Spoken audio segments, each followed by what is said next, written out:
Salut! Aujourd'hui, je vais te parler de la graine de lin. Mon nom est Dani. Pour commencer, la graine de lin, je ne sais pas si tu savais, mais le producteur numéro 1 au monde, c'est le Canada. En plus, on en exporte. Ce que je vais te raconter sur la graine de lin, je l'ai pris dans ce livre-là. J'aime beaucoup le Dr Béliveau. Je le suis, qu'est-ce qu'il fait, ses livres. J'ai pas mal acheté tous ses livres, je les ai tous lus. Lui, je l'aime beaucoup. Ce qu'il dit pour commencer sur la graine de lin, c'est qu'il y a une grande teneur en oméga 3, de fibres, puis de phytoestrogène, qui est pour la femme au niveau qui diminuerait les symptômes de ménopause, chaleur, ainsi de suite. Là, fait que, mais ce que lui, il dit, j'ai appris ça de lui il y a quand même plusieurs années, puis que j'ai mis en pratique. C'est que la graine de lin, c'est une petite graine, là, c'est ce qu'ils connaissaient peut-être pas ça, c'est tout petit, mais il y a une coquille là-dessus.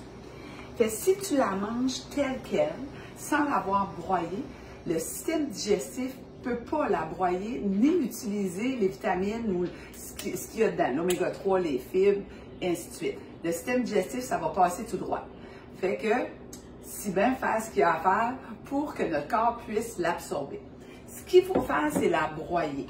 Puis moi, avant d'écouter Dr Béliveau, là, je mettais ça dans mon broyeur à café, là, puis ouais, on broie ça au bout en poudre.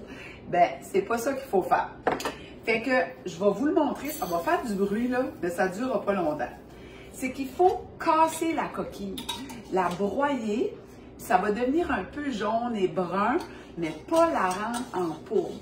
Ce que Dr Béliveau dit, c'est qu'on l'oxyde, puis on ne peut pas retirer le plus de bienfaits possible qu'on veut avoir de la graine de lin. Fait je vais le faire, OK? Attention à tes oreilles.